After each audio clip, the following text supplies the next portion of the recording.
Press वार्ता में उपस्थित सभी पत्रकारों का स्वागत है। पिछले कुछ दिन पहले सोशल मीडिया से मुझे ये पता चला कि मेरे खिलाफ एनसीडब्ल्यू ने कोई नोटिस निकाला है। हालांकि वो नोटिस किस विषय में है वो मुझे तब भी पता नहीं था। वो नोटिस अभी तक जब मैं ये बोल रहा हूँ मुझे मिला नहीं है।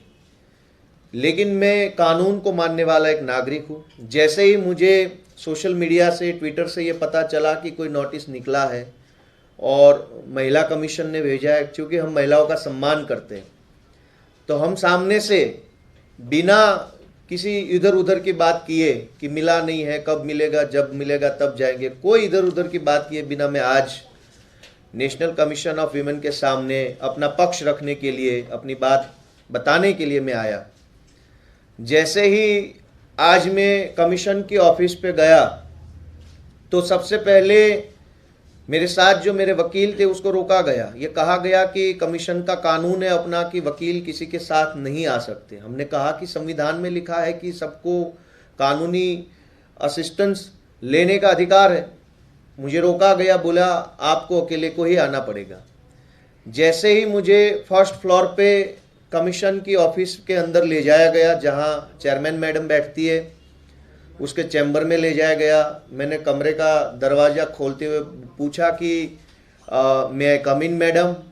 उसने बड़ी एरोगेंसी से कोई जवाब नहीं दिया और मेरी तौर देखते हुए बोला कि बहुत ही बदतमीज हो तुम, क्या औकात है तुम्हारी और क्या हैसियत है तुम्हारी। मुझे ये कहा गया। मैं शॉक हो गया कि ये क्या भाषा है, ये किस टाइप का इन्वेस्टिगेशन है, ये किस चीज़ के लिए मुझे इस कमरे में, इस ऑफिस में बुलाया गया। मैं शॉक हो गया।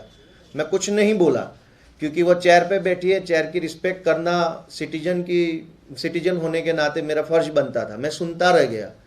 मुझे पूछा गया कि ये कौन लोग हैं जो बाहर आए हैं, क्यों आए हैं इतने लोग, और मुझे बड़े भद्दे तरीके से, बड़ी घटिया तरीके से ट्रीट किया गया। 2 मिनट के लिए बहुत डांटा गया, बहुत धमकाया गया।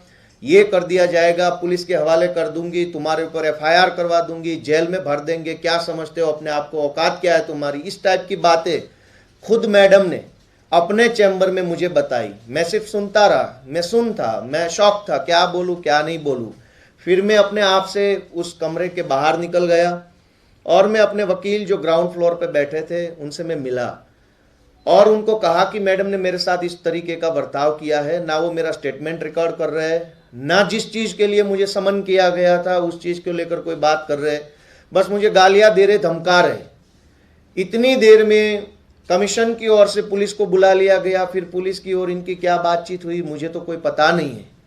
लेकिन फिर मुझे पुलिस की मौजूदगी में बताया गया कि ऊपर आपको बैठना है। कुछ 8-10 लोग सिविल कपड़ों में थे। वो क्या थे, किस ऑफिशियल कैपेसिटी से वहाँ थे, क्या उनका कोई पद था, क्या वो कोई ऑथोराइज पर्सन थे, मुझे कुछ नहीं पता है। कोई एक लड़की थी जो लगातार मोबाइल से एक वीडियो ले रही थी। जब मैंने पूछा कि ये वीडियो ऑफिशियल है, मुझे बताया गया कि हाँ ये ऑफिशियल रिकॉर्डिंग हो रहा है। मैंने कहा कि इसका मुझे कॉपी चाहिएगा, क्योंकि ऑफिशियल है तो मेरा अधिकार बनता है कि मैं जो कुछ आपके सामने बोल रहा हूँ और जो रिकॉर्ड हो रहा है वो सारा मुझे मिलना चाहिए। फिर सारे लोग मिलके मुझे धमकाने लगे, डराने लगे कि क्या हो गया, क्या नहीं हो गया, क्या चीज़ है, क्या नहीं है।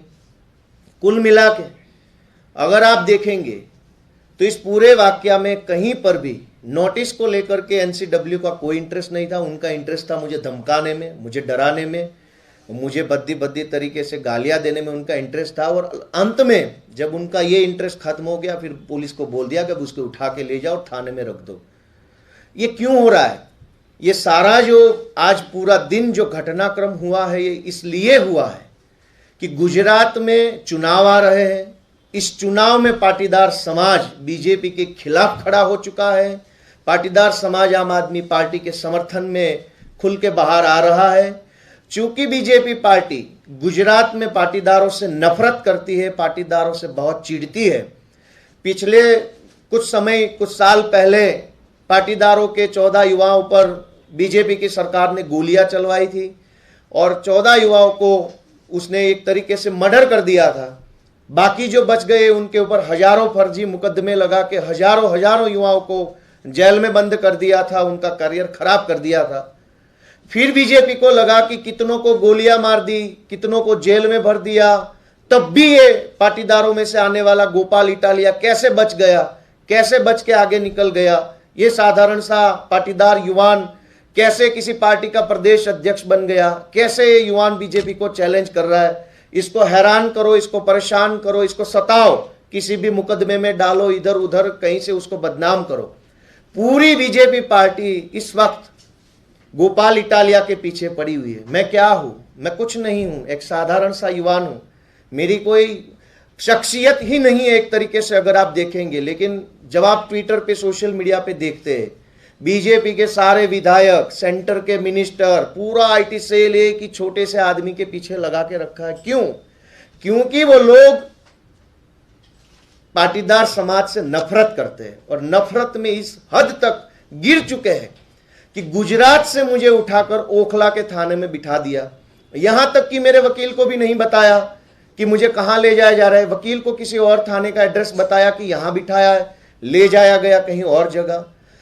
कुल मिला के ये जो पूरा घटनाक्रम है, इसमें साफ साफ तौर पे बीजेपी की भ्रष्ट मानसिकता, पाटीदार समाज के खिलाफ की मानसिकता का प्रदर्शन हो रहा है। वो नहीं चाहते हैं कि गुजरात से पाटीदारों के युवा आगे बढ़े, आगे आए, राजनीति में हिस्सा ले, लीडरशिप रोल में आए। वो नहीं चाहते। इसलिए किसी ना किसी तरीके से गुजरात में भी मेरे ऊपर पिछले दिनों में काफ़ी FIRs लगाई हुई है। यहाँ पर भी इन्होंने आज मेरे साथ जो किया वो बताता है कि ये पाटीदारों से चिढ़ते हैं, पाटीदारों को नफरत करते हैं, गोलियां मारते हैं, जेल में भरते हैं, तब भी उनको संतोष नहीं होता है। तो अब गुजरात से बाहर बुला के प्रताड़ित करने की कोशिश करते हैं। लेकिन मुझे आज कहना है कि मेरा नाम गोपाल है और मुझे भगवान ने आशीर्वाद दिया है। अब मैं गोपाल हूं और मैं इन कंस की औलाद से डरने वाला नहीं हूं। ये सारे कंस की औलादें अब लगी पड़ी हुई है आम आदमी पार्टी के खिलाफ, पाटीदार समाज के खिलाफ, गोपाल इटालिया के खिलाफ, अरविंद केजरीवाल के खिलाफ। सारे कंस की औलादें एकजुट हो चुकी है। लेकिन हम भी गोपाल है, हम भी ईश्वर की संतान हैं। इन सारी कंस की औलादों के सामने लड़ेंगे और जीत के दिखाएंगे। Thank you. Gopal ji, police ने आपसे क्या कहा? पुलिस ने थाने पे ले जाके मेरे से सिर्फ यही कहा कि इन सारी चीज़ों में क्यों पड़ रहे हो, इतने ताकतवर लोगों से क्यों पंगा ले रहे हो, छोड़ दो ना ये सारी चीज़ें, इतने परेशान क्यों हो रहे हो। मैंने उनसे रिक्वेस्ट करा कि सर आपके पास जो भी कानूनी कार्रवाई का आदेश हो कार्रवाई करिए, आप मुझे इस तरीके से समझाइए मत। मेरी लड़ाई जो है वो बेईमानों के सामने है, पाटीदार समाज के दुश्मन जो बीजेपी वाले हैं उनके सामने मेरी लड़ाई है। चाहे जो मर्जी मुझे जेल में डाल दे, फांसी पे लगा दे, गोली मार दे या पूरे देश में मेरे खिलाफ मोर्चा निकाले, मैं ये लड़ाई लड़ता रहूंगा।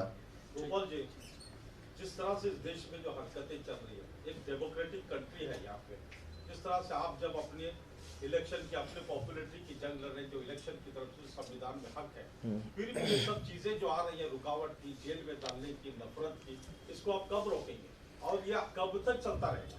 ये जो पूरा जो चल रहा है इस देश में अनडेमोक्रेटिक सारा कामकाज, उसको रोकने की तो लड़ाई लड़ रहे हैं, पर लड़ रहे हैं इसलिए बीजेपी को परेशानी है। एक तरीके से आप देखोगे तो पूरे देश को एक सर्कस बना दिया है। सरकार जो है वो सर्कस चला रही है पूरे देश में। तो कुल मिला के हम लड़ रहे हैं, ये लड़ाई चालू रखेंगे। कंस की औलादों को हम चैलेंज कर रहे हैं कि हम आपसे डरने वाले नहीं है। हम पाटीदार समाज से है, हम गुजरात से है, हम सरदार पटेल को मानने वाले हैं। इस लड़ाई को अंजाम तक पहुंचाएंगे और जीत के दिखाएंगे। जय हिंद।